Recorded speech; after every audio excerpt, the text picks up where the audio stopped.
bad boys. What you want, what you want, what you gonna do when Chevy John don't come for you?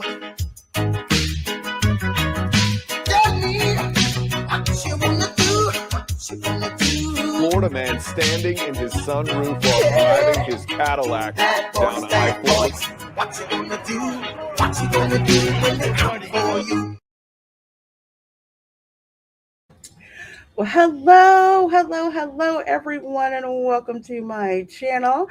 I'm LaReina Creole, and of course, always bringing you that spice when it comes to sci-fi and pop culture analysis. And this is the Welcome to Florida show, where we have fun laughing, learning, cringing, feeling real good about our life choices when it comes to the second craziest state in the union. What makes this show special, of course, July 4th is coming up. It's going to be the 250th anniversary of this great country known as the United States of America. But what I'm going to inform you guys about tonight is actually Spain's involvement in the Revolutionary War. I know. You hear about France all the freaking time.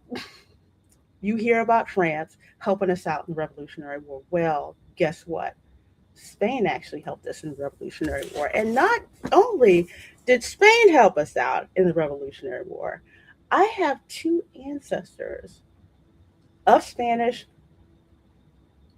and Italian, but a Spanish citizen descent who were involved in the Revolutionary War. And you will actually be able to look them up in the registry for the Sons of the American Revolution and the Daughters of the American Revolution. And I'm actually going to give you guys some information at the end of this stream, how if you have a Spanish ancestor who served in the Spanish Army in support of the Patriots in the Revolutionary War, you are indeed can be eligible to join the Sons of the American Revolution or the Daughters of the American Revolution. I bet you some of you didn't even know that. Well, neither did I, until I started researching my family and found my sixth great-grandfather, Don Francisco Javier Sanchez of St. Augustine in La Florida, and Major Donato Maximilian Bello of the Opelousas militia in Spanish Louisiana, but he was also involved in the battles of Manchac and the Battle of Pensacola. So we are going to talk about that. But before we do, let me bring all my friends to the stage who can make it tonight. We have got Erica from Hanging with Erica and Rob, and we have got Tom F. How are you folks doing this evening? Doing? Are you doing or are you just doing? A little both. Doing. You know? Yeah. Well, I am so glad you guys can join me. I love all the patriotic stuff. I love the Constitution shirt Tom's got on. I love the Bucky shirt Erica has. Bucky's has. I may have to actually drive out to Bucky's. There's more. There's a whole back to it. And get one, because Bucky's, they do not have to do anything when it comes to their t-shirts. Oh, a double-sided t-shirt. Okay. Yeah, it's a double-sided. I thought the back was the front, honestly, but no. I'm not going to stand up and moon you all. They get you with the back of the shirt first, right? Yeah, I didn't know that. The back of the shirt's cuter than the front. That's on the front. Their t-shirts are like amazing, and they're so. Should have just worn it backwards. Hold on. I would say make that. I might do that. I might do that for Sam's stream just to be a smart ass. I say, do it. Do it now. Well, folks, so glad you guys are indeed here. Let's see who we have got in the chat before we get started. We have got Snortpoopus, the polar bear from Pinellas County. Hello, my dear. So good to see you. Good to see us. Says hello, Humans, other critters. And also one of my amazing mods, along. That guy sucks. Really? I heard he was okay. I mean, word on the street has it. Yeah, his car can fart. Yeah, he told me. You'll have to hear that. I showed it to the granddaughter. She loved it. And that so entertains me. Oh, no worries, Snort. Glad you left a like. Glad you left a like. We have got the B5 guy here as well. Good seeing you. Good seeing you. Of course, Erica is here on the panel with us. And of course, I see Linda. Hello. It says, hey, LaReina panel and everyone in the chat. So good seeing you, my dear. I hope you're doing well. Let's see who else we have got here in the chat. We have got John the Beagle Dad as well, who says, hello, guys. Well, hey there, hi there, ho there. Good seeing you. And we have got Fantasy Felicia Toss. He says, hello, everyone. Good seeing you. Good seeing you. Let's kick this off, shall we? With just how crazy Florida gets. For the 4th. This is just a little bit of the crazy.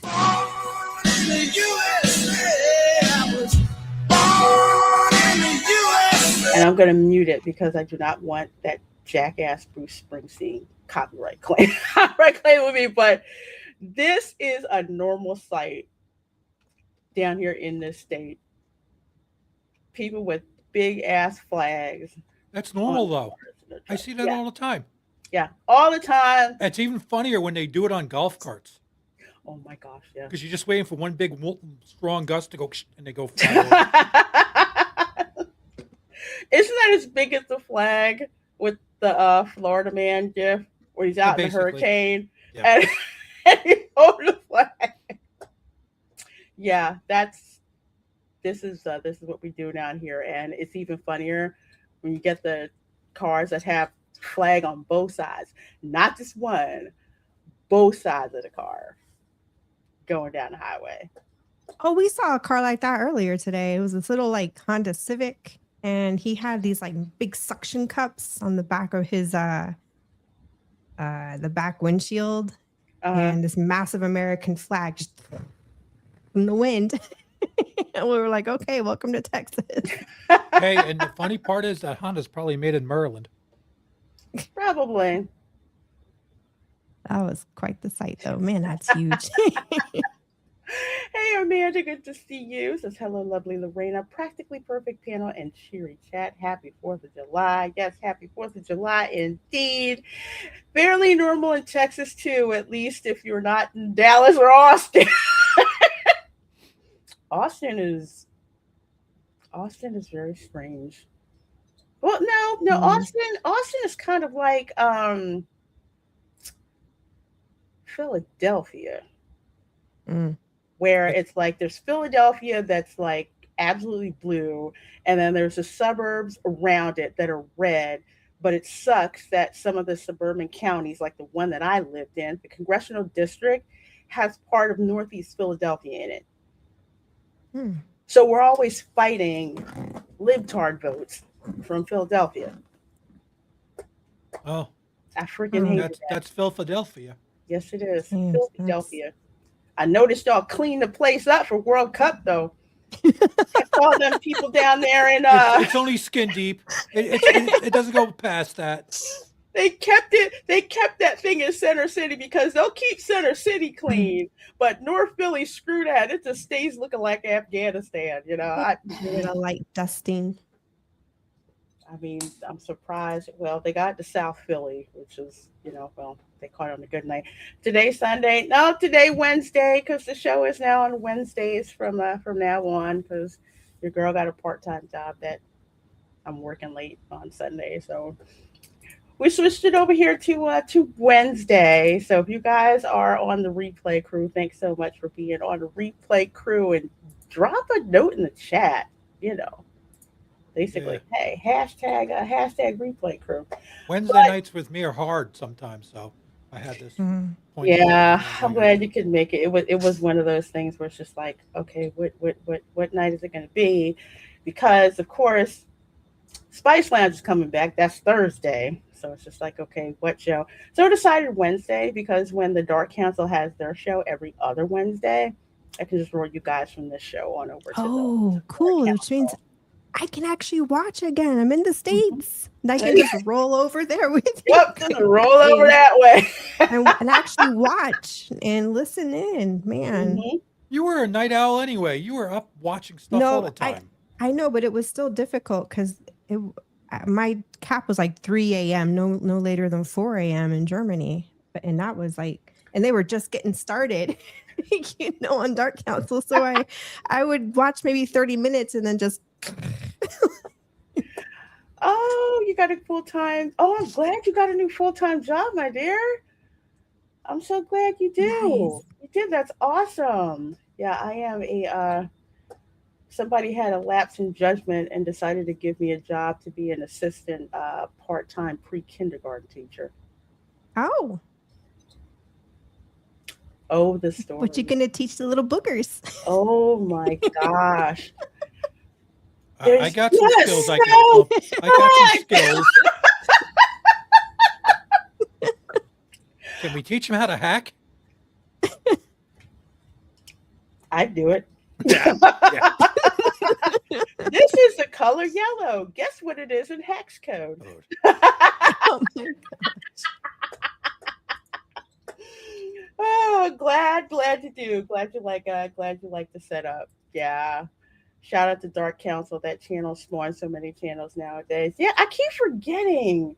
That is true. We did back in the day, and people just started their channels. Like, yeah, let us know so we can shout it out and all that. Good teaching good stuff. I hope I'm teaching them how to read. I mean, actually, how to read. And Yeah. me to read to him. Read to Dude, the pre-K is like it ain't what it used to be. Because kindergarten is basically first grade nowadays. Yeah. Pretty much, because some kids are just like, because that's what happened. Camera Girl, she missed it by a week because of her birthday in September, and it's just like, why the heck do you even need kindergarten? Because they've been in pre-K or Yeah. 2 or 3 years, and they pretty much know everything. So teach them the hustle of life, LaReina. Oh, I will. I plan to. They love to listen to me read. I'm like, okay, we are gonna have a real good time. Why does Johnny only have 2 apples? Because Johnny's a communist. Of course, I said that in my head. I'm the worst, man. Little hand goes up. He's a communist. We were wondering where you were. You guys probably out in the road getting ready for the holidays. So good to see you, my dear. Good to see you. And we've got Couching Taylor Hidden Swift. Good to see you, Matt G. Good to see you. Good to see you. And of course, we have got Aldo in the chat as well. Says, hey, LaReina, Miss Erica. How's everything been, LaReina? How's life? T-minus 3 weeks till I hit Orlando. Awesome. Can't wait to see you when you get here, my friend. Well, to also celebrate Florida, this truly is Florida for the 4th.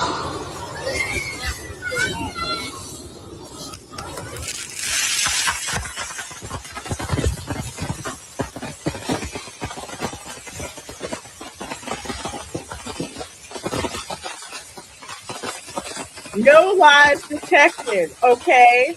Wow.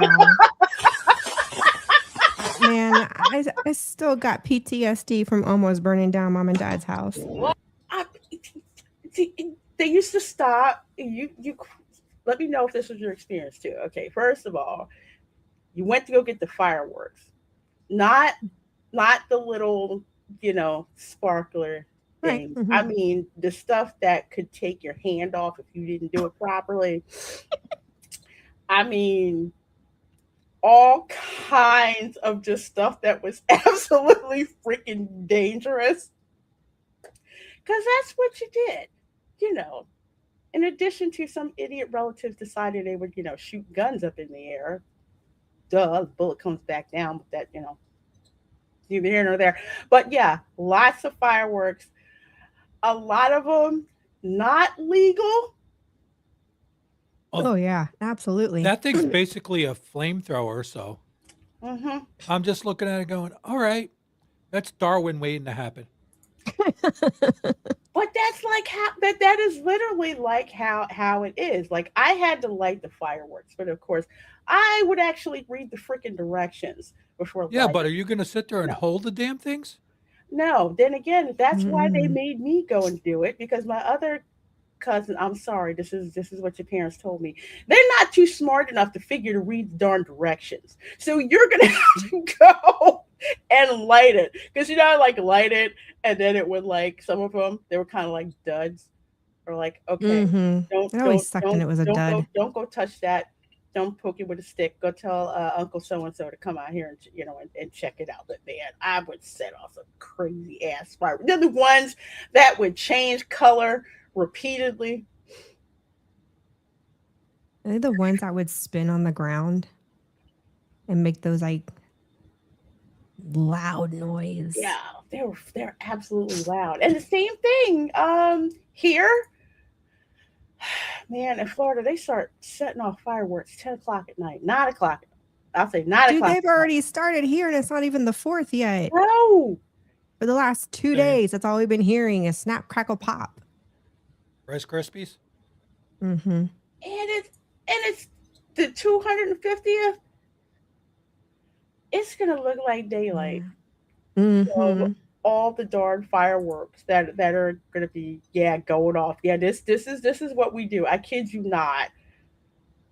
Fireworks that are not legal. They're setting them off, and Oh, I'm looking forward to how it goes here in El Paso because it's all Mexican. They're basically in Mexico, and Mexicans love, and I mean love, fireworks.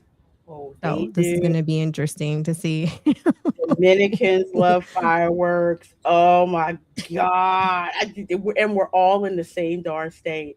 That they're they're setting up the tents and everything. The side tents that are Mm, white and they've got the fireworks. That you don't see this stuff up in Pennsylvania because they don't do no. that. We got like the little you know punk fireworks. No, no, no, no. Down here, they're selling them fireworks in Publix. They're making it known. It even had a sign in Publix that said, "Please, no smoking near the fireworks." I'm like, okay, all right.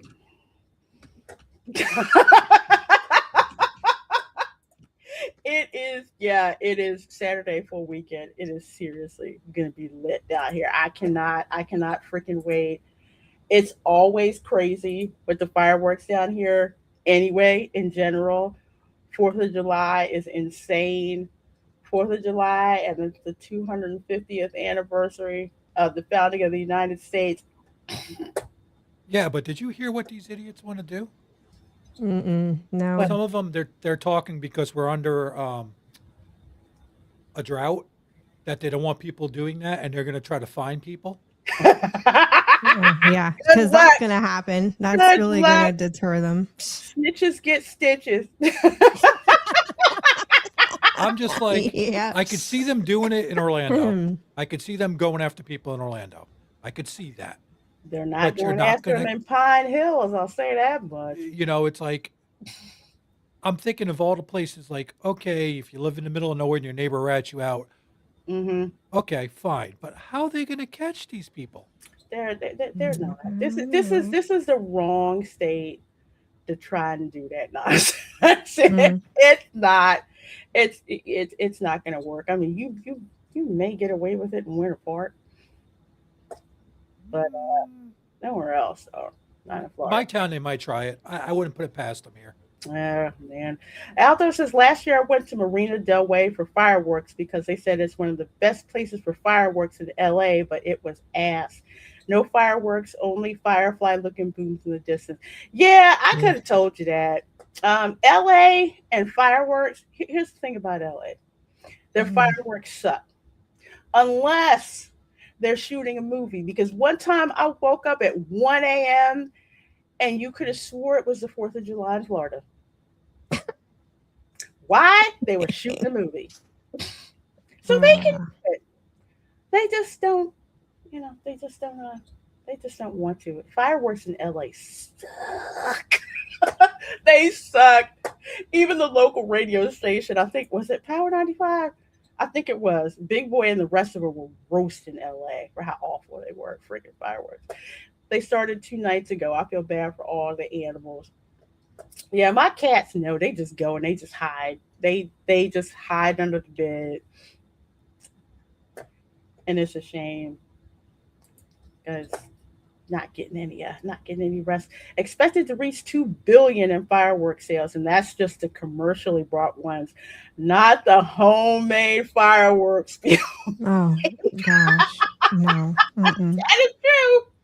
You know, and that's probably what I'm going to experience are the homemade Hmm. ones over here. Oh, That's going to be interesting. I can't say it online. I can't do it. I I gotta stop.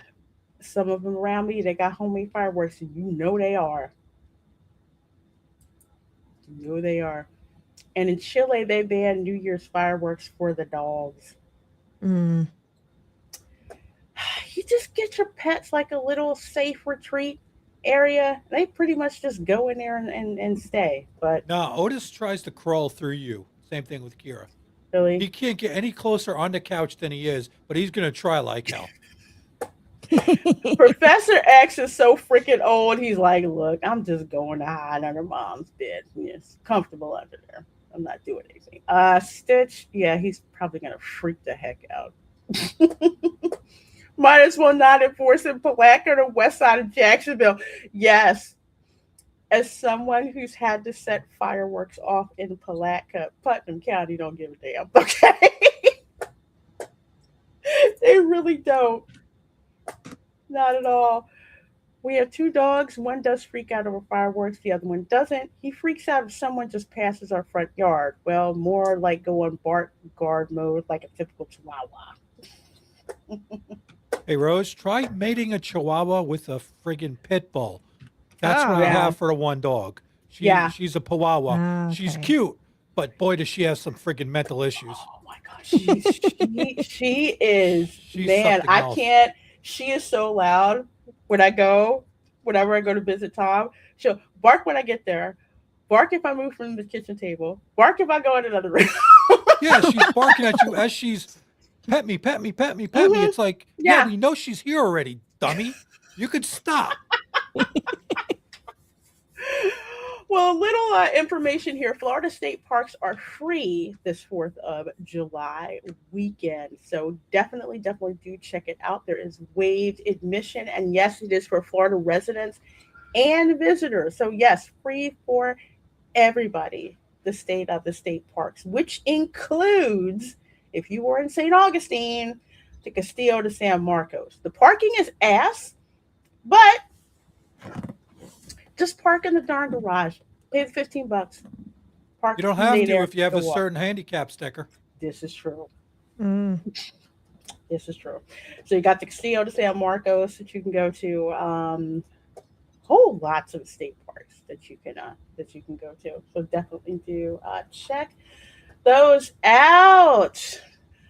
Okay, folks. Well, let's get to some history, shall we?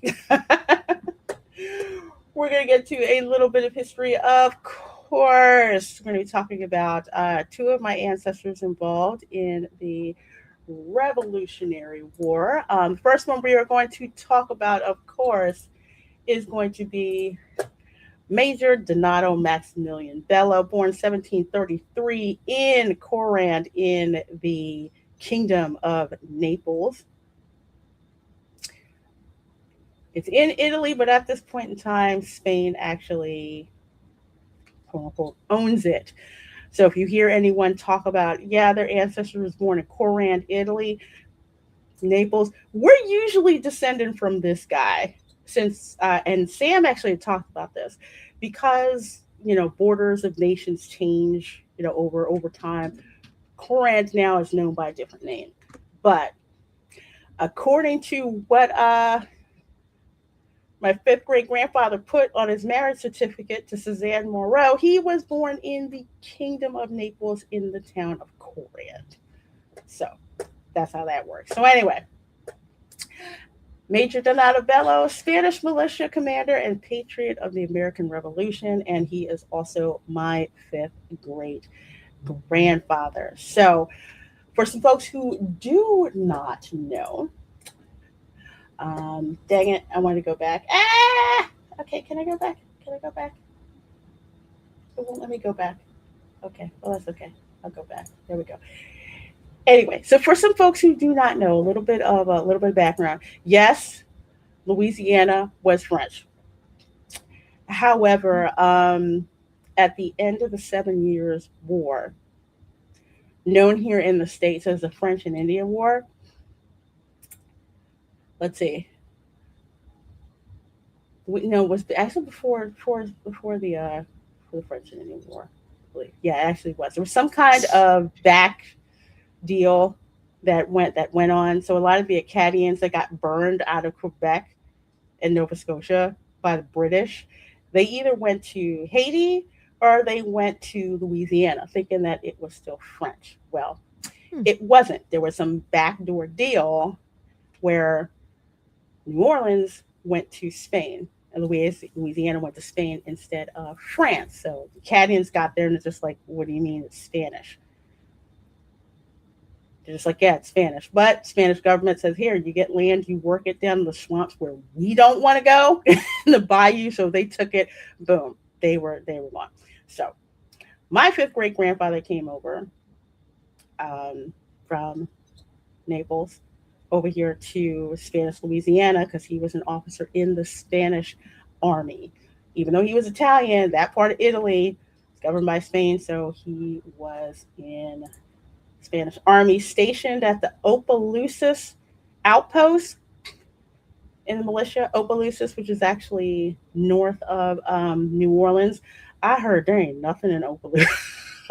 in Opelousas in St. Landry Parish. Absolutely nothing. But for my cousins who may be Bello cousins, who may be Donato cousins, and there's a difference between the two, which is why I'm going to point this out. So, my paternal ancestry goes back to Major Donato Maximilian Bello. Donato Bello married Suzanne Moreau, who actually was born in Mobile, Alabama, when it was part of French Alabama. So that's where she was born. Her parents actually came from Quebec down to Mobile, Alabama. So I descend through their son, Don Louis Bello, and an unnamed free Creole of color in Louisiana. I have not identified who exactly she is yet, which is why I use a lot of DNA evidence to do it. Because so many people are so interrelated, like not the Cajuns, they're completely separate. They kind of go in their own circles. Creoles are a bit different. Trying to figure out exactly who that person is. So one day, hopefully, I'll find out who it is. But for folks in the Bello family, yes, Don Louis Bello is actually my fourth great grandfather. Who, man, he got into a lot of stuff. That's something for, for another time to discuss. But uh, Major Donato Maximilian Bello. Actually, he had two families, and you'll find out that also Don Javier Sanchez did the same exact thing. So he had two families. One was a common law marriage to Marie Jean Taifer, also reported as Taliaferro. She was also a free woman of color. So there's that branch of the family, which I am not 100% related to at all, which I found out because people are like, "Oh yeah, there's this whole thing with him and with her and Donato Bello." I'm like, I don't match any of those people. And then I found a DNA match. It turns out that I was not related to her, but actually related through the legal wife, Suzanne Moreau. So that's how I figured that out. So it's crazy. But just to show you just how intertwined a lot of these families were color wise, and it was not anything animosity with that at all. But that was a common setup, like in Spanish Florida, Louisiana, Caribbean, all stuff like that. Usually they'd have like two marriages. They'd have like the legal white wife, and then they'd have the common law marriage to usually free women of color, and that's how they all had children. They were all together, all one big, huge freaking family. So Spain enters the war. So in 1779, Spain declares war on Great Britain. This did not happen right away. Spain was too weak after the 7 Years' War. So France obviously entered the war head on. But Spain could not hint that they were actually helping the Americans, because another thing that people don't really know, Bernardo de Galvez, the town of Galveston is named after him. Clandestine wise, he was sending supplies up the back of the Mississippi River to Pennsylvania to supply the troops. So that winter in Valley Forge, where our troops were literally starving, no shoes, no blankets, or anything like that, eventually they got supplied through Bernardo de Galvez. There was actually a cattle drive through Texas to Louisiana. So they slaughtered like a bunch of cows and all that stuff to preserve all the meat and shipped it up the Mississippi River. So rather than adopting a defensive posture, Galvez initiated bold defensive sweeps to expel British troops from the Mississippi Valley and the Gulf Coast, relieving vital pressure on the American Continental Army. So there was actually one battle at Manchac, which I believe was that was in Alabama, and then Pensacola. So if you look up the Battle of Pensacola, that's where that happened. So Donato Bello, Italian-born immigrant from Naples, quickly integrated into Louisiana society, and by the late 1770s, he rose to become the major de militias. Oh God, I probably screwed that up. Major of the militia at the vital Opelousas post. His experienced command made him a trusted military figurehead responsible for securing the Spanish crown's interests and organizing frontier military forces. So another thing that people don't know is how diverse the Spanish military was at this particular post. So the militia under Major Bello was a representative tapestry of colonial Louisiana, comprising of early French settlers, Acadian exiles, Native allies, and local Creoles of color. So they basically had, if you were an able-bodied male, you were pretty much in that group. And the Acadians really wanted to get back at the British for burning them out of their houses. Yeah, up in Acadia. So Bello's capability to rally and maintain this diverse force was paramount in translating Spanish military strategy into direct victory on the colonial frontier. So that would have been in British West Florida. The British weren't exactly flexible. Oh, they were. If you shot them with a musket. They just march in a straight line and we just pick them off. You know, they were not used to. They didn't want to do any guerrilla warfare. Patriots are just like, we are so down with guerrilla warfare, custom, firearms and stuff that they had, for hunting and everything. And the Spanish, they were used to fighting everybody. So they're just like, British, yeah, whatever. We know. Y'all not gonna know exactly what you're doing. So let's see. 1779, June, Spain declares war. Governor Galvez orders Louisiana militia units to immediately organize for offensive operations. This was the official one, because before that, they were doing it clandestinely. So August 1779, Major Donato Bello mobilizes his militia unit, marching alongside Acadian and Creole volunteers toward British outposts. Now, if you want to know if you have an ancestor that was in that militia unit, you can actually go over to, this is weird, but it's true.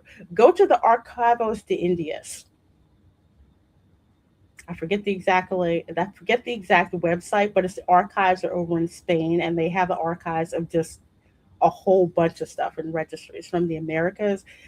You have an ancestor that's over in that list, you are eligible to apply to be in the Sons of the American Revolution or the Daughters of the Revolution. So, September 1779, Battle of Baton Rouge. Spanish forces, including Bellows militia, defeat the British garrison, securing the lower Mississippi River.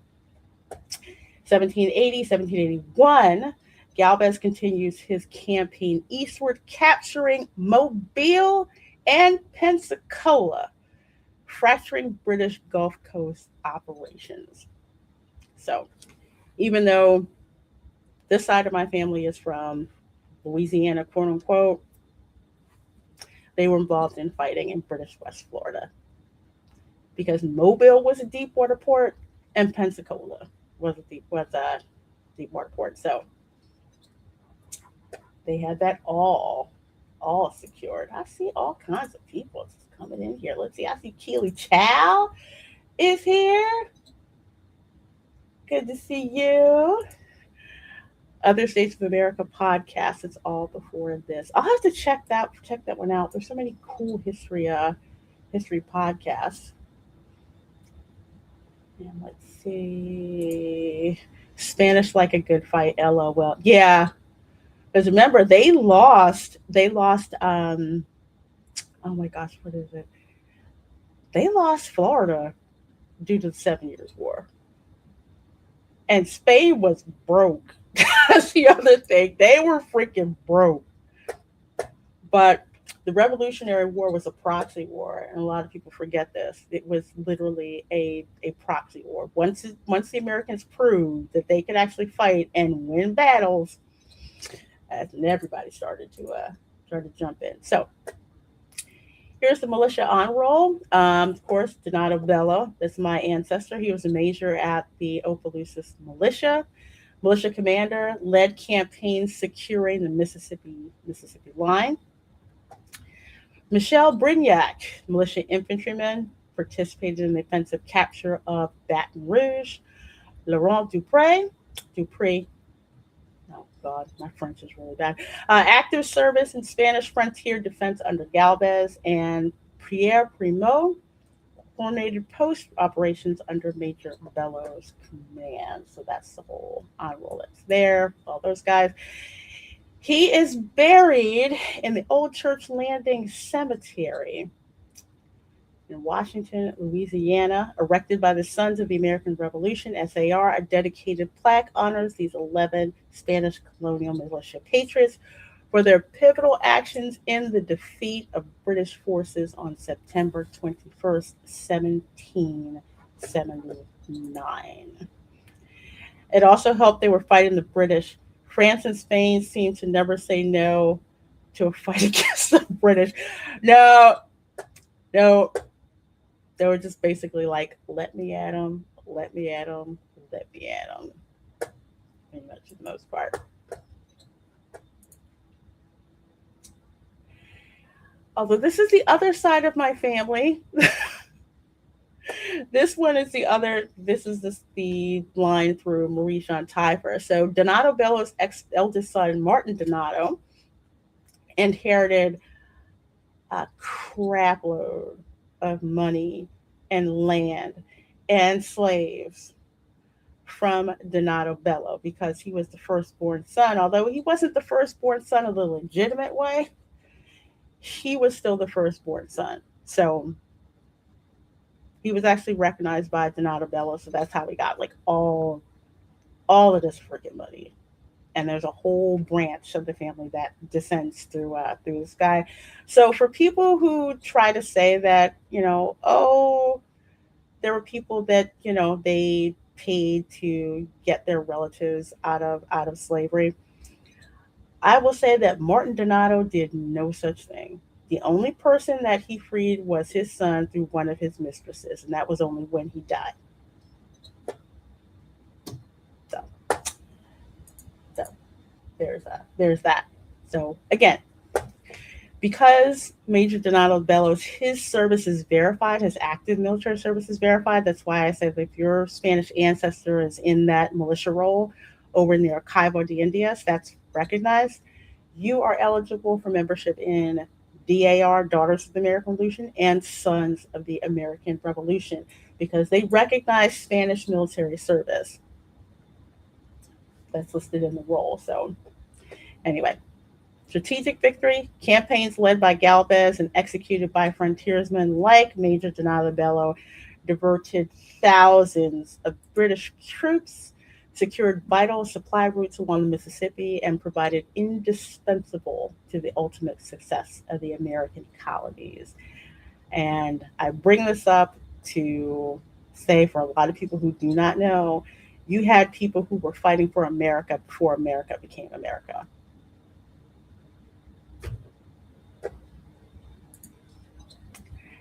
And that's that. No, that's not a little bit of information. No, not at all.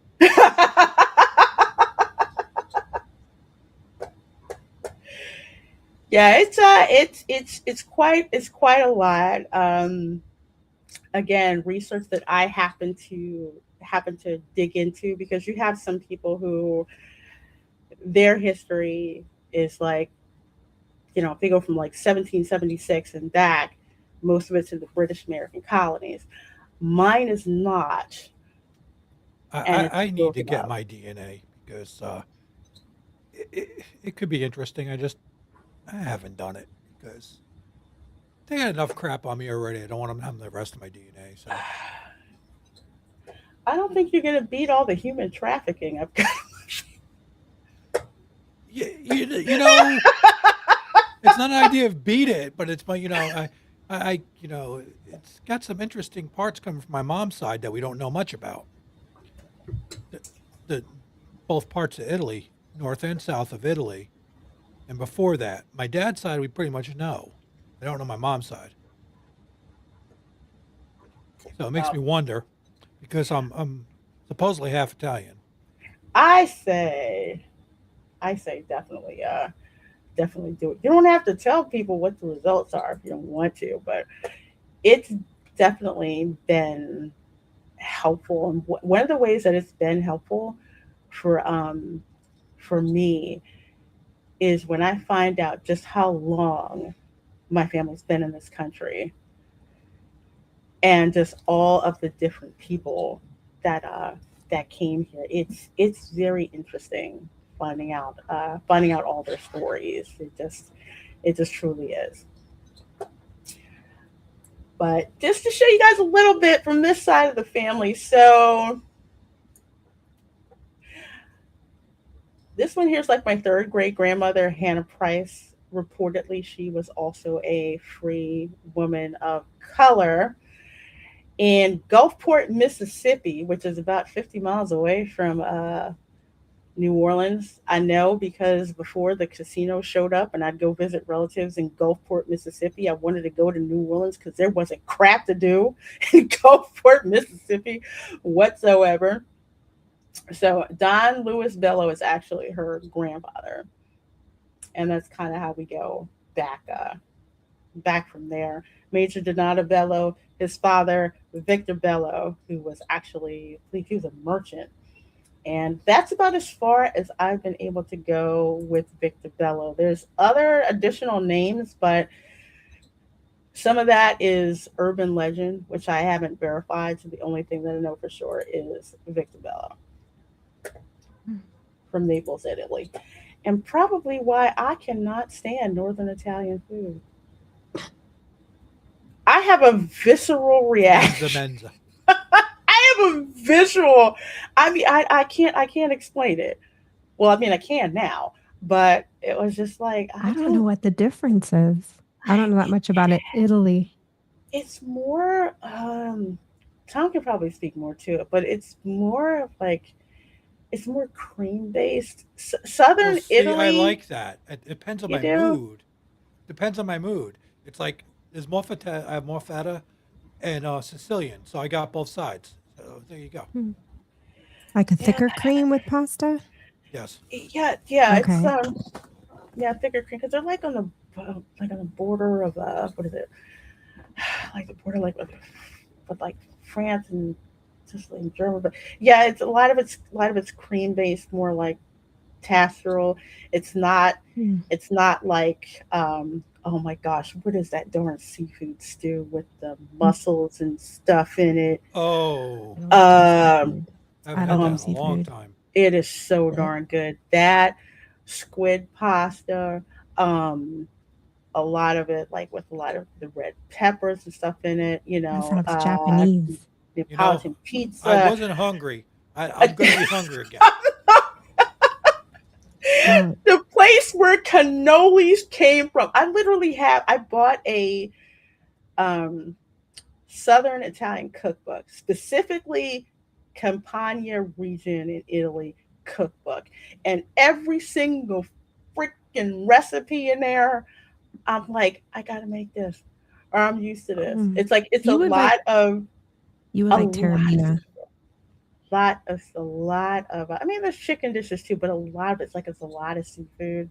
So Yeah. my family's from, the coast, so Hmm. like that part of Italy, southern France, southern Spain, like that type of cuisine that you'll see. But southern Italian cuisine, Lord have mercy, I freaking love it. And the cookies, You Don't would you have go loved there on the my cookies.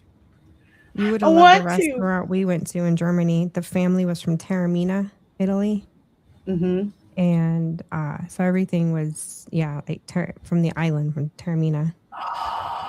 Yeah, and I mean, and it was some of the best Italian I've ever had. I didn't do the seafood, but everything else was just like wow. It is absolutely. It's like the difference. Northern Italian and Southern Italian is like the difference between what was that restaurant called? Tutto Italia, which sucks. The one I've in never the been Italy there. Pavilion at Oh, Epcot, that one. We went there when I was and a kid, but I don't remember it much. Via Napoli. Via Napoli is on freaking point. Okay. It's so on point. I love it. Then again, it's like the cuisine is different. Hey Bonzo, my God, LaReina, you're not Coleone. My respects to the Godfather. Might be, might be. I don't know for sure. I can't say. I can't rule it out. All we know is pretty much Lorena's a mutt. Yes, Good old Heinz 57. yes, That's what my mom says. and I have to thank the Italians for why I cannot freaking retain iron. That is not a Dang, common really? that is not a common medical occurrence among Black Americans. It is not. Huh. Okay, I It's really a need to get a DNA test done. it's a Mediterranean thing. Didn't Hmm. know it like for years. Like I can barely give blood. If I'm gonna give blood, I have to do like a high iron diet before I do that. Ooh, But it's like okay. I cannot absorb iron at all, and that's like a Mediterranean thing, which is why the Mediterranean diet is the way that it is. But no, I cannot retain Huh. iron. Vanessa Williams, she has the same thing with her ancestry because she did a DNA test, which is one of the reasons why I did, because she said there was this whole thing where she couldn't retain iron. Some other people in her family couldn't retain iron, and her doctor was like, "Do you have any Mediterranean ancestry?" She's like, "Not that I'm freaking aware of." Hmm. Did a DNA test. Guess what? Turns out that she did. That's interesting because we have a family member who got a DNA test and it came back with a surprisingly high on the list of Italian descent in the family, and I was kind of surprised to see that. So apparently, we had Italian family, and the family eventually migrated to Spain. I don't know what for or what year. I never got to dig. I Mhm. mean, I need to do my own DNA test and dig like how you've dug here. But the iron thing kind of that's interesting because my iron kind of But I don't know if it's a real. No, I don't. Yeah. my iron is horrible. Like my grandma used to eat like oh god Liver. sardines. Oh, I can't, I Oh, can't my stand them. grand. The Goya sardines. Oh my god, My abuelo would eat those straight out of the can. He freaking loved it. Like my it was not. It was so gross. my nana Yeah, would do that all the the time. sardines. My grandfather, I think, was the sardine person. She would suck those things down. I'm like that Yeah, is like nothing. He disgusting. would just, and it was like to him, it was like the best thing ever. And I'm like, no, that's gross, but okay. They stink. It's just like, oh my gosh, you like crack open a can. Like I would crack open a can of Mm-hmm. tuna. She'd crack Mm-hmm. open a can of like those sardines with like sardines, Yep. oysters. Mm. Um, Yeah, no, I can't. Mm. I can't with oysters. I have to like chop them up because some of them have a sandbag that's still in them. I just can't. It seems like everything. The only thing that I like on that list of, I mean, there's spinach too, but of iron rich foods, red wine. I can rock with some red wine. I can't do the red wine. No, You could do Spikes. I can't do wines. It spikes the hell out of my sugar too much. not even a dry It's wine. You insane. can do Nope. because of Just the spike. grapes. No, it's not the grapes. It's the way it's fermented. The way it's done. oh, It Oh, just okay. it dang, that attacks my That's sucks. a sugar. nice meatball on top of all. Oh, don't! I yelled at her. I said she had a meatball sandwich today already. It is, you know, it's so funny. It's like the basic. Well, my nieces and nephews call it spagooter sauce, but I make it with like Italian sausage and all this other stuff that's on it. Ooh, And I love Italian found out sausage. that's actually a style. I'm like, I have no idea where it came Mm. from. I just made it one day and it stuck. But yeah, I'm oh god, I'm a real That snob. moment when your spirit of your ancestors just kind of embodies you in that moment in the kitchen. Kind of like with making ropa villa. Why? And I think I told this story.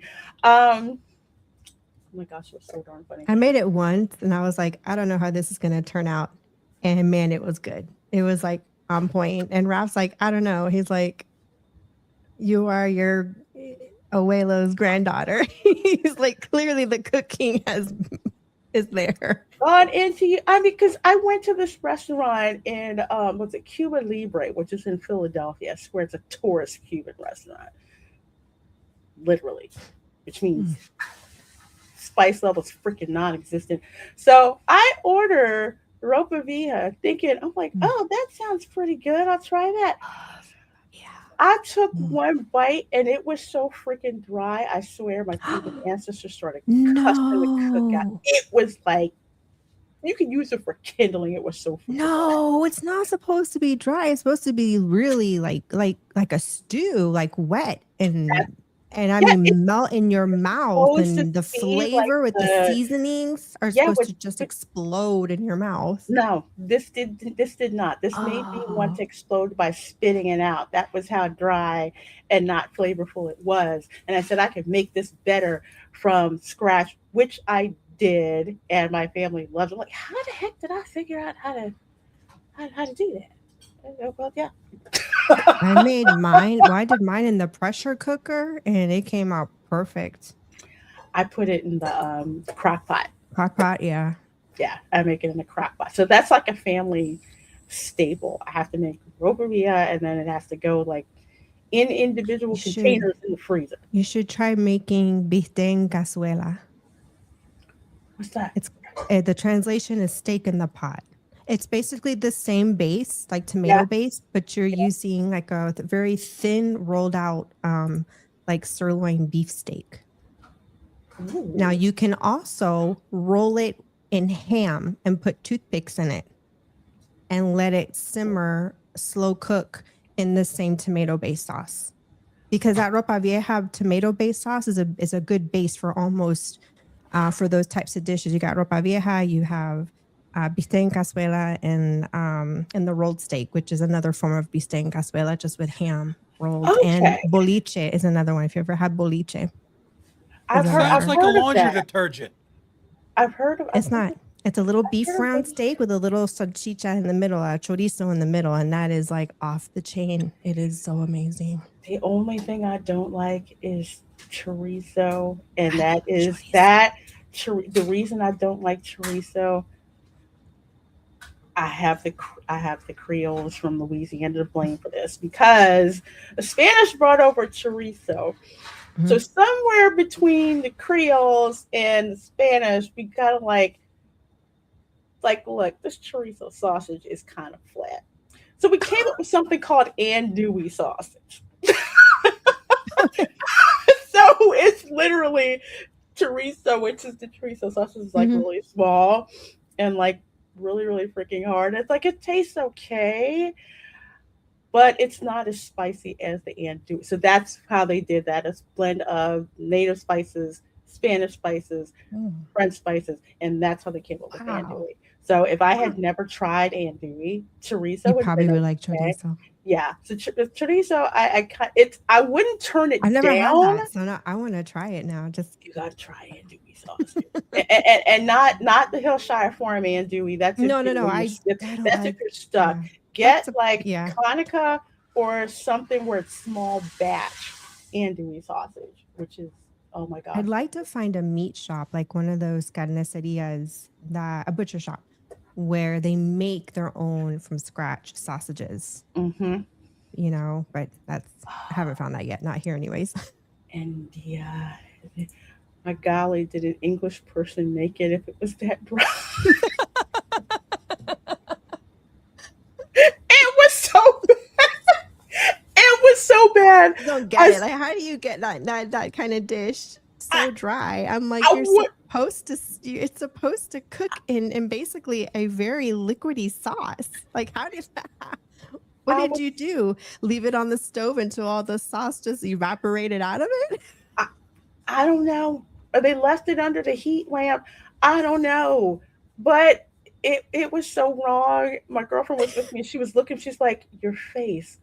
What's wrong?" I said, "Every freaking thing that's wrong with this." Uh, Granted, that was the first time I'd had ropavia, and I knew something was wrong with that. But yeah, just like you're like, Erica I said, know it's not supposed to ropavia, taste you've good. got like that beef that's simmering in a base of Mhm. tomato sauce, Yeah. cumin, and oregano, and a freaking bay leaf. Yeah, you're basically making your own sofrito And from olives. scratch, a Yeah, red based sofrito, yeah. not the green. And then you literally cook it with broth mixed with that. But you Mm-hmm. don't want to water it down to the point where it's just soup, No, but enough to that. where and you cook it down, Mm-hmm. you know. And I mean, if you want to do it, I've seen it done a million times on the stovetop. I just don't trust myself. So I just throw it in, I throw it in the didn't. pressure I cooker. like the crock pot better because I did it in a crock pot because I was like, I don't have time to watch over it. And ever since I have Hmm. done in a crock pot, that's exactly how I like it, exactly how I make it. The only thing I do at the end is like an hour before I'm going to serve it. That's when I go Oh, and that I was the get other the thing. Spanish olives with the pimentos. My Oxtail. whole family, we used to eat those darn things and pop those suckers like candy. So you got to put that in Oxtail. there with the brine and stir it up, and then it's done now. Oxtail is another way. You could also do oxtail in that same sauce if you Yes. wanted to. There's like a million different ways you can do oxtail, but I freaking love oxtail. Oh my gosh. Oxtail. My mom makes the best freaking oxtail. So Assassin says chorizo is God's gift to Spanish communities. Yes, It it is. it And it I is. enjoyed every minute of finding those Spanish chorizos in Germany. It was It's great. like What? it is, Yeah. but Because they I had you're in Europe, they import all kinds of stuff from other yeah, countries. They're sharing they food do. with each other. So you can find like produce from other countries almost anywhere in Europe. Yeah. Yeah. I mean with chorizo because Yeah, I they was had trying to chorizos explain to and somebody how to make red beans and rice and they couldn't find andouille sausage. I'm like, okay. I can't do the Cajun or like the Louisiana style. That's not what I grew up with culturally. But I do the Spanish version, like the more Puerto Rican red Hmm. beans. But we don't. No, yeah, they do. We do put chorizo in it, just not a whole lot. It's just a little Yeah. bit to kind of give it a little bit of flavor. But that's it. It's not Mhm. like a ton of sausage with beans. It's just for flavor. Andouille again, andouille is like a third Spanish. with like the method about to put together. But andouille has like native ingredients, and then of course like the hot peppers, Creole spice that goes with it. So it's like it's a little bit. So it's like it's spicy sausage. Not gonna lie, it Oh, is. dinner party at LaReina's house is all I'm saying. It is. It is. The first time I saw chorizo, there's a big difference between the chorizo that's served in restaurants and the chorizo that you buy from Publix, where they make it by hand. They're a lot bigger. I'll say I buy that. the pack. I just get the Goya stuff. Guilty as charged. That's just. John the Beagle Dad, Lorena Creole, have you ever tried food from your ancestors? Mm. No, pretty much most of it for the most part. I can't. I'd say the only ancestry I haven't made a deep dive cuisine wise into would be, I would say, Cantonese, Oh, because what? there's yeah, Cantonese?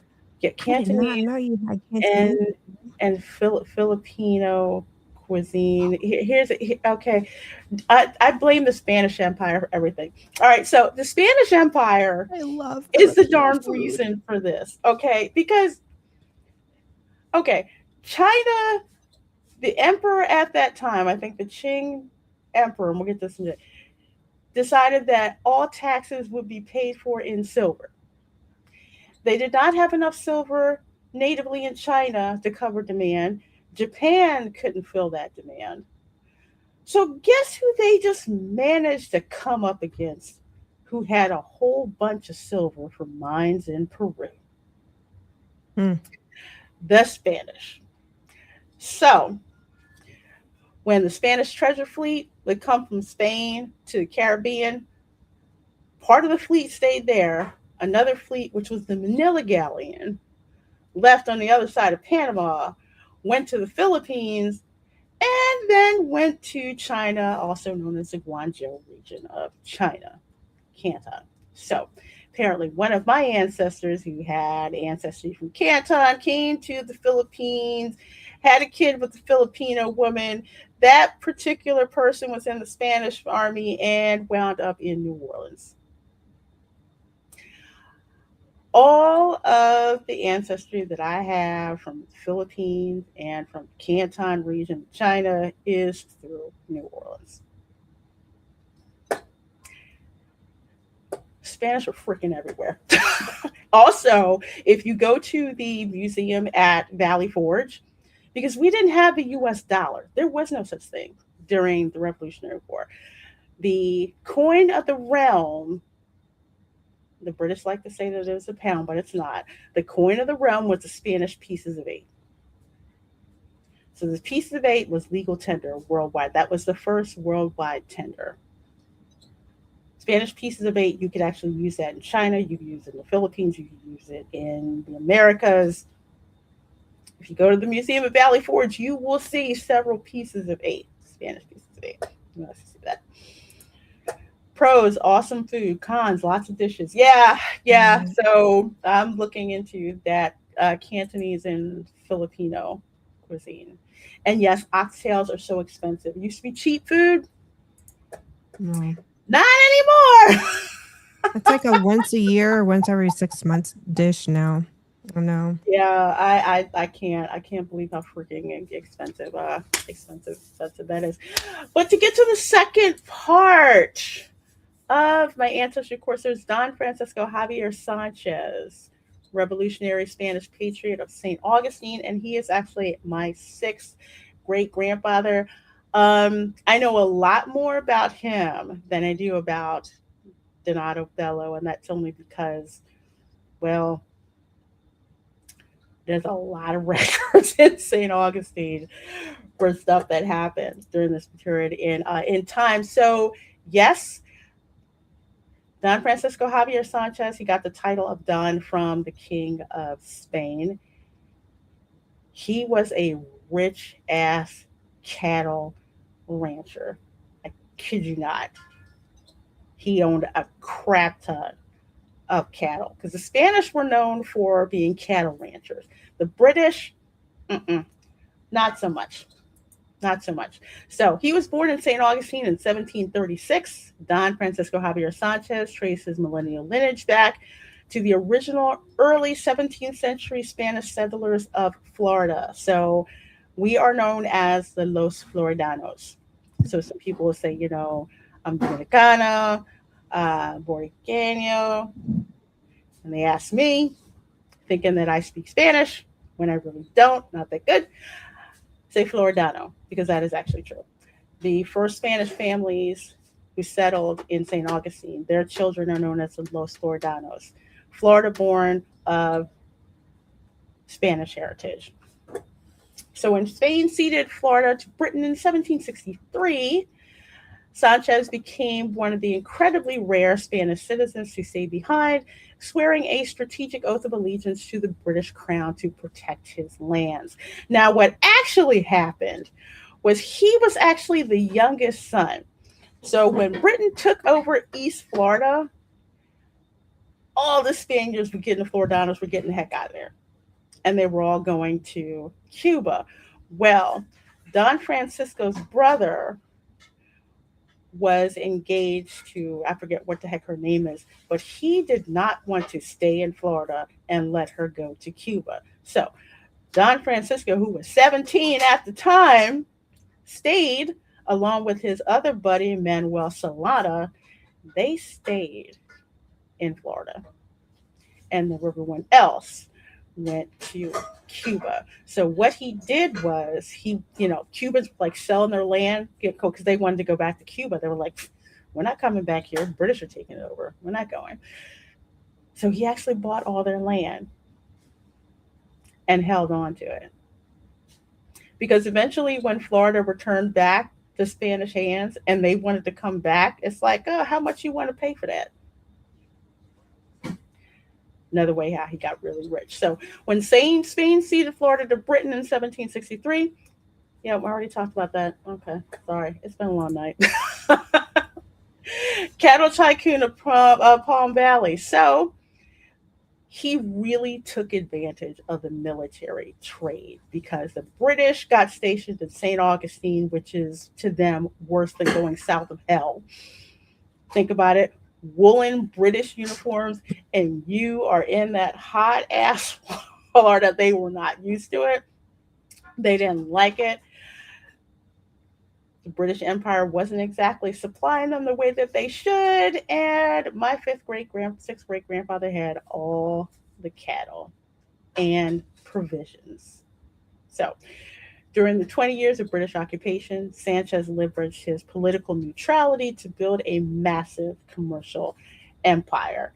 He acquired over 1,000 acres of prime land in Palm Valley, positioning himself as the primary meat supplier for incoming British troops.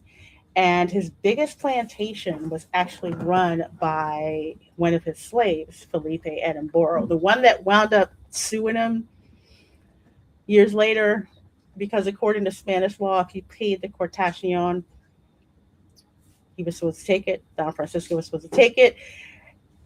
He did not take it, and he did not take it very well at all. So basically, he had this guy, Felipe Edinburgh, one of his slaves from, I forget exactly where in West Africa. He ran the whole thing. All of Don Francisco's plantations, all of that. He left it to him. So his massive cattle herds and supply chains made him one of the wealthiest citizens in St. Augustine.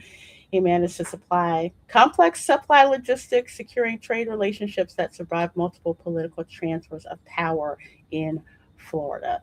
So while he was a British citizen at the time, he was a British citizen of Spanish descent, which means the British did not trust him at all. But they didn't have a choice. You want to starve? No steak for you, no provisions for you. What you gonna do? So he claimed he was loyal to the British, but he was a lot more loyal to Spain than he was to Britain without saying so, which he had an acrimonious relationship with the British governor of East Florida. So covert Spanish patriot, which he was. So he was kind of playing both sides, but they couldn't get enough to nail him for treason. So he kind of stayed ahead of things. So during the American Revolution, British-controlled East Florida served as a critical loyalist stronghold. St. Augustine was heavily militarized to hold captured American patriots and French prisoners of war. FYI, when the Revolutionary War popped off, not everyone was a patriot. There's a case of one of my ancestors' families that lived in North Carolina, actually. Half the family was loyalists, half of it was patriots. One of them was a patriot. He wound up getting shot in the door of his house with his own gun by some loyalists who eventually got hanged. But you have loyalists who were like, you know what, it's not safe. We're leaving. We're going to East and West Florida, which is what a lot of them did. But Castillo de San Marcos, if you go there, that was for, at the time, they renamed it the Fort St. Mark. And all the American POWs and French POWs and Spanish POWs, that's who they would house there. And they really did not take care of them very well at all. So while outwardly profiting from British military provisions, Sanchez used his influence to clandestinely support Spain and the American Revolutionary cause. So 2 ways he did this, and this is what got him into, which made him eligible, or say, made his descendants eligible for inclusion in the DAR and SAR, was for rendering aid. So you don't necessarily, your ancestor doesn't necessarily have to fight in the war to get recognized. You can also render aid. Like another one of my 5th great grandfathers, all he did was make swords for the Continental Army. That's how he got in. So, 1, he aided paroled Americans. So when paroled American prisoners were exiled on the Nancy in 1781, British authorities refused to feed them. The British did this a lot to patriot prisoners. Some of them died off on prison ships off the coast of Charleston and Savannah. Scurvy, all of that. They weren't feeding them. They're just like, look, you just stay and you just die. Sanchez personally used his wealth to buy food and clothes for everyone on board, sustaining them for the voyage back to Philadelphia. So the British didn't pay for that. He paid for that. And the British governor did not look too kindly on that. But it's like, what you going to do? You say something, no steak for you. No steak for you. No soap for your ass. None of that. What are you going to do? Soap for your ass. Not going to have it. So, rescuing shipwrecked troops. So, in 1782, Spanish soldiers captured by the British shipwrecked off the coast. Sanchez clothed and housed them, then personally financed and fully provisioned a massive brigantine ship to safely transport the soldiers back to Havana. He already had a bunch of ships that he used for running slaves from Africa to the Caribbean. So this was not a hard stretch for him because he was rich and had plenty of ships. But the fact that he did that, and he was a quote unquote British citizen of Spanish descent, again, it didn't look good.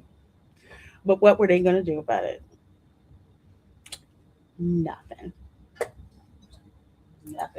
whatsoever.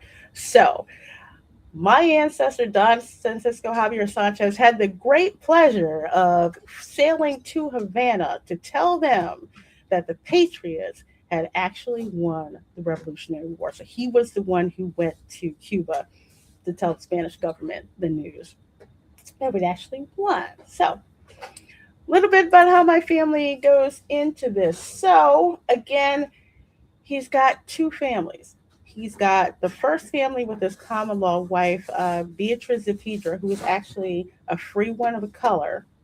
She was actually born in Charleston. Her mother was a slave. Her father was a French Huguenot named John Stone. And when the Stono rebellions popped off in Charleston, he sent her to Fort Mose in Florida, Spanish Florida, which is the first free black settlement in the Americas. He sent her there for her safety. Well, that's where she met Don Francisco. So he did not marry her for social reasons, but all the kids that he had with her, they were all recognized by the family. So once he died, because he died without a will, they actually petitioned the court, but his wife at the time, or say his widow at the time, who was my fifth great grandmother, Maria del Carmen Hill, basically said, yeah, their father wanted to provide for them. So they were all provided for, it got part of the inheritance and all that. So that's why there's two lines there. I definitely descend through the one through Maria del Carmen Hill. The one with Beatrice de Piedra, and this is something that I'm hoping to start to do whenever I get some time. My thesis is to prove that I actually descend from Beatrice de Piedra as well. Because there's a bunch of us that much of my DNA cousins where we kind of like match up around this whole Sanchez family with two branches, and we're trying to figure that part out. But if that happens to be the truth, that's probably going to be one of the biggest ancestral finds I've ever run into. So I'm hoping I'm able to actually prove that one day. 'Cause that's a very interesting and convoluted story. You have a free woman of color who actually wound up owning over 50 slaves. And I have like the whole roster and everything. She owned slaves. They all got bequeathed to her children. Her children had slaves. It was a real, yeah. Like I said, human trafficking. That's pretty much my family's legacy. What's going on? Yep. Nope. Don't want to know if I have that. I'll pass on that. I'm like,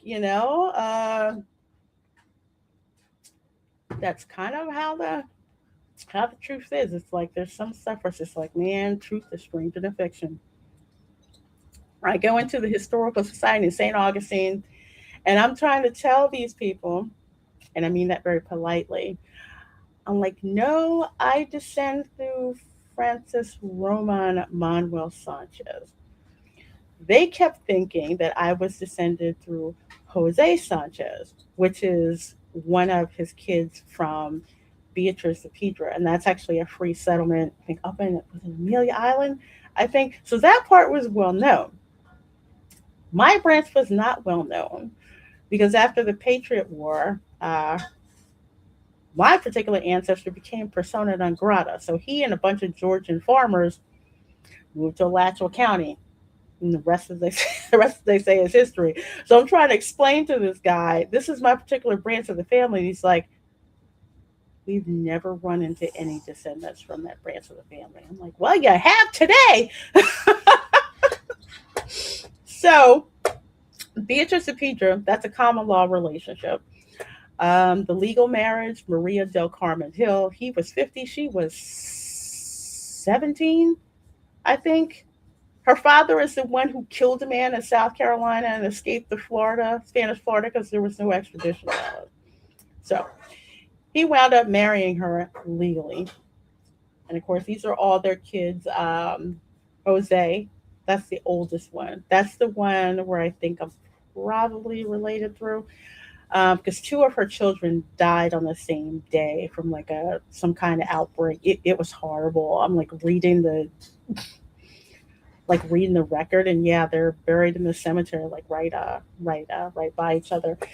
There's the Pedro Sanchez 2-story stone house that's on St. George Street. So if you go to the Columbia restaurant in St. Augustine on St. George's Street, keep walking straight. It's got like green shutters and a plaque for historical places. That's the Sanchez house. So that's actually his house.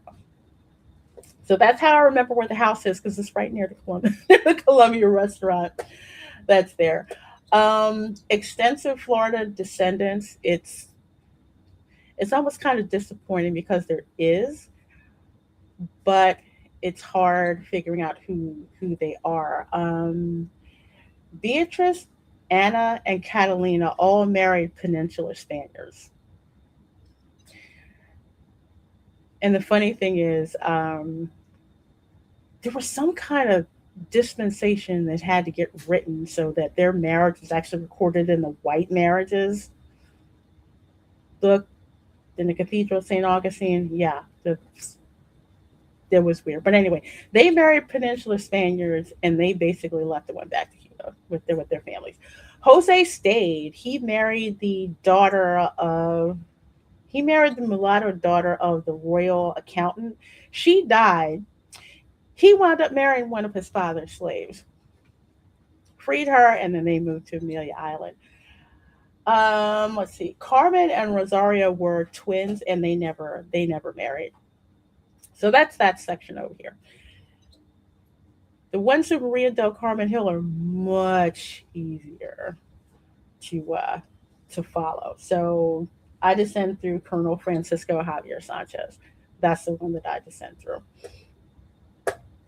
So yeah, just like with Major Denalo Bello, two families with two women of two different ethnicities. And this is a common thing in the Caribbean. It's a common thing in Spanish Florida. It's a common thing in French Louisiana. It's not a common thing in the other British colonies, which I found out. Well, let's put it this way: it's common, but they don't really. It's not as open as it is. Because some of my cousins I would have talked to, who were like, say, from the Dominican Republic or Puerto Rico or Colombia, would say, yeah, it was like an open secret. You had this one Spaniard. He had like a mulatto family with a black woman, and he had a white family with a legal white, and everybody was aware of everybody else. Hey Dylan, how you doing? Says, hey Erica, Tom, Slip Chat. So do you owe reparations to yourself? Yes. Oh my gosh. So do you have to pay yourself back with interest? Probably. You're screwed. I will never, if you follow me on X, I have said this all the time. Anytime there's a post about reparations, I'm like, question.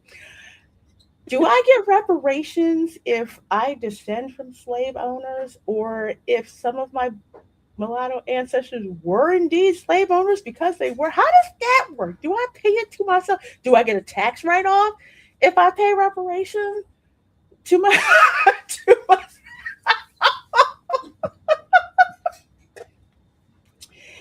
Yeah. Oh man. The reparations argument is ridiculous. The only people who are going to get rich are ivory tower intellectuals who get paid off for this nonsense. It's not going to happen. Because if it did, y'all would have cut a check already. Not going to happen. Not going to happen. Because again, people like me who exist, who descend from slave owners, they're not going to give us reparations. Probably get us to pay them, but no, it's not going to happen. And that's the dirty truth of what's going on. Like like when I mentioned about Martin Donato, my half fifth great uncle, the one that got all the property, and he owned slaves, and the only one he freed was his son, who from an enslaved woman, and when she died, he finally freed her. Yeah, so you had black slave owners. They weren't doing that. The free relatives. No, that never. Okay, if it did happen, probably 0.0005%. But no, they were in it for the money because slavery was an economic institution. It was an economic institution, and racism was the enforcement lever. That's exactly what it was. So, yeah, you had some who, as a matter of fact, his family, they were fighting for the Confederacy. They had to escape to Mexico at the end of the Civil War, so they didn't get slaughtered. Yeah, history is something else. People are having multiple families, hence why the rise in chancellor assaults and concussion.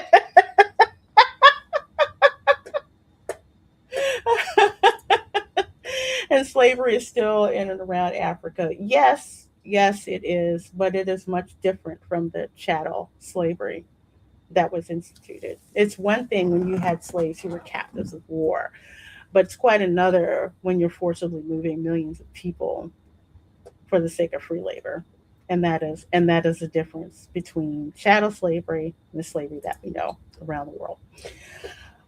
All right, so 1736, born in Spanish St. Augustine, tracing roots to early conquistador families. Yeah, I'm not beating the allegations. Okay, not apologizing for the conquistador ancestors. Just not. Chooses to stay in St. Augustine under British rule in 1763, initiating his cattle empire. Yes, between him and again Manuel Solana, both the two of them together, cattle. Um,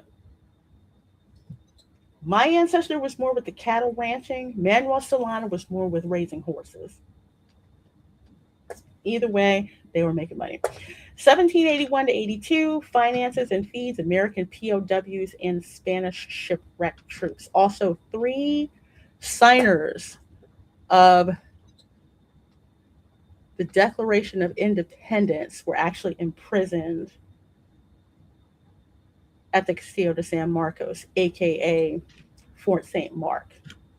So those were the three that the British were going to put on a ship and not give them any provisions to get back to Philadelphia. But my ancestor paid for it. They got to Philadelphia. 1787, marries Sarah Maria del Carmen Hill, securing maternal Creole lineage. Yes, her name was Sarah Hill, but she had to convert to Catholicism before she married Don Francisco Javier Sanchez. Hence, her name moved from Sarah, changed to Maria del Carmen Hill. And that's the whole deal with that side of the family with Don Francisco Javier Sanchez. And I will show you really, really quick what the lineage is. So, my third great grandmother was named Frances Sanchez. From what a lot of my Latino DNA cousins have told me, is that names mean things. And there wasn't really a lot of variations in names. That's why if you're like, yeah, well, her name is Maria,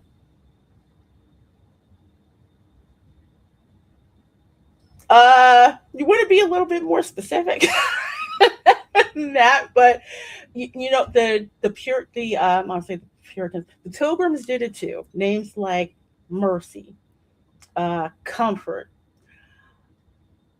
I'm so glad I had a fifth great grandmother named Bathsheba because at least her name was different. I, I'm very serious. Her name was Bathsheba. There were so many Mercy, Comfort, um, Resolved, all these other names that they just kept recycling between that whole, mass hole in Connecticut Yeah, I branch. don't know what it is about Hispanic families and the constant recycling of the same name. My grandmother and her sister, they each only had one child, and they both named their boys Eduardo. Gosh, I'm like, what? I don't know if there was some kind of sibling rivalry going on there way back when or what. Oh, I'm calling Are mine you sure Eduardo. they No, both you're weren't not. I'm sharing the calling same mine. man? Did they I have a was, I'm shared like, husband, Erica? I mean, I love mean, interest? you're They talking both like about, Eduardo growing up? we're talking about like oh, another freaking one was way, dude. Rebecca. There's so many freaking Rebeccas that I have. Yeah, but you don't hear that name that much anymore. No, you don't No, actually. you don't. But it was like a bank of names, and all they did was repeat using these names. So when it comes to doing family research, I mean, I always say I feel like I need a shot of Jack if I have to research any families, any of the Mayflower families, or I'm going to need a shot of cognac for the Quebec families.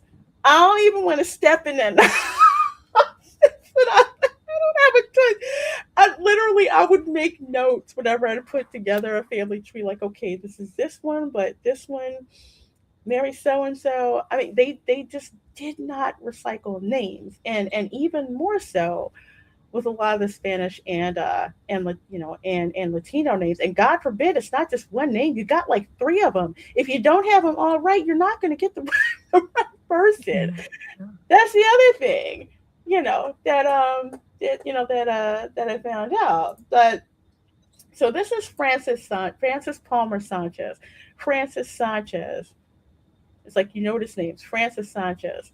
My second great grandmother's name is Francis Sanchez. Okay. So she actually got a little bit smart and named her child Rafaela Sanchez. What? Well, Hang on. Stanley named him Rafaela, but the census person wrote Rafita. it down wrong and wrote Rafila instead. I'm like, who the heck is that? And then she's got great aunts that are named Rafaela. So you see this Wow. recycling of names that go on. So Yeah. basically, he wrote the same raw name, the same way that he wrote my second great grandfather's name because his name was Mose. I thought it was an error. They're like, no, it's Moses. No, no, no, no, no, Yeah, no, no. Raph is technically third generation Raphael, and he doesn't really like his name, so he's like, just call me Raph. He's like, all right. They just completely effed hers up because it's like, where'd that P freaking come from? It doesn't make any sense. But that's what they did. So it's like her mother's name was Francis, her father's name was Francis, his his father's name was Francis. Francis Okay. Francesca. Yeah, Golly. I got named after my dad's feet, but I'm same name as my dad. So when my first half brother comes along, my hmm dad wanted to name him the same as me, and my stepmom was like, absolutely effing not. There's no way you're doing that to those kids. And I talked to my dad. I said, Dad, you know what? Mom told me that my name was going to be Eric until she seen my feet. That I had your damn feet. Okay, so what? You decided that wasn't good enough. Now you wanted to get another one. You didn't give me the name Junior. So what are you going to do? Just me, the same as you, and then this what? My younger brother became the same exactly. That's not confuse the hell out of everybody. Just no. It's always not the women. Sometimes it's the men. Yeah, we didn't do that to Christian. We came up with his own independent name. hmm I'm like, we're not going to recycle names. I hear you. I came up with a camera girl's name thinking that I was different. Turns out I wasn't. I'm like, what do you mean? I thought it was going to be some kind of, but not as annoyingly unique as my name was, as my government name was or is. That's like the longest freaking name to spell. So many people mispronouncing it, and then if you speak Spanish, you're going to pronounce it completely differently, which is exactly the way my mother intended for it to sound. So that's her revenge from the grave, pretty much. The first time I saw your full name, hmm I just remember I looked at you and said, I ain't gonna freaking try that. Nope. But if you're Nope. Latino and you pronounce my name, it sounds like my mom is calling me. I kid you not. To the point now where if I hear any lickable Latino accent, that's exactly how I say my first name. So I don't get that. What was that again? They're just, oh, okay.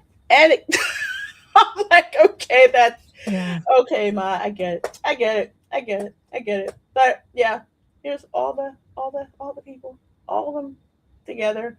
Um, Interesting thing. Francesca P. Young, actually, yes, Latina. Her mother, uh, we don't exactly know who she is, except goes back to Spanish Caribbean. But her father, was of British descent, actually from London. Henry Young, who I didn't know his name was Henry. I couldn't find him in any of the Spanish records. That's because in the Spanish records he's listed as Enrique Young, not Henry, which is really interesting. He was a loyalist. That's why when he left Savannah, because his family was one of the surveyors for His Majesty's Surveyor Service. So, yeah, that's how we got that. So, hope y'all learned a lot. That's a lot of information, but just wanted to share that with you guys to basically just show you that. I mean, everyone hears about the people who fought in New England for independence, but realize that there were also other people out there who were not Americans fighting for America before it became America, mainly because they believed in the idea of America. So, you guys have been awesome. Erica, you want to tell people where they can find you and what you got going on? Yeah, just same old on Friday. I know we've been taking a hiatus last 2 weeks. Our stuff came from Germany and then the cars showed up at the same time, and we had to take a 6-day road trip across Texas to pick up both the cars. So we have stories, and yes, we are going to tell those crazy road trip stories this Friday at, hang on, let me get this right. But yeah, 5 p.m. Mountain Time. Yes. I had to remind myself of that. Yeah, on our channel. And I hope you guys can make it because we have a lot of fun just chilling and hanging out. Okay, I hope I can. I can't even express to folks how crazy my summer classes are. So hopefully I can make it, if at least just be in the chat, have you guys on so I can listen to all these cruel. I can talk through my Invisalign. Cool stories. Tom, what you got going on, and where can people find you, my dear? Well, I started a new little side channel for my bark magnitude project with some interesting dog songs, and I mean that they're from the dog's point of view. They're definitely a new hybrid of metal and doo-wop. Oh. Yes, it's very interesting. And I also dropped a video on my absolute hate of what Disney just did to the Pirates of the Caribbean. Yeah, I saw that, man. I forgot to get back to you. Yeah, so I dropped the video on my regular channel on that. So I've been busy, and then I'm going to be, hopefully hanging out with Erica and causing trouble on her stream again. But Always. yours around. I'm around. Yes, it's a dog pound, but no, it's called Bark Magnitude. And I have another new track coming out Monday. That is going to be insane. All right. Well, folks, make sure you check out Tom's channel. Make sure you check out Erica's channel. My channel's a little, at least, we got the Welcome to Florida show back up and running. I'm taking a hiatus from the watch parties until after my summer classes are over. And, of course, Spice Lounge is going to start up in August when my summer classes have ended. So we'll be back to the usual fun schedule. So you guys have been awesome. Thank you so much for hanging out with us. Let us know in the comments what you think about the show. Did you learn something? Did you learn something you really wish that you hadn't have? Anyway, let us know. I learned I'm hungry, damn it. He's Take hungry care, for everyone. Bye. seafood from southern Italy. Jawohl. Oh, I wish I That- could. I wish I could. Bye.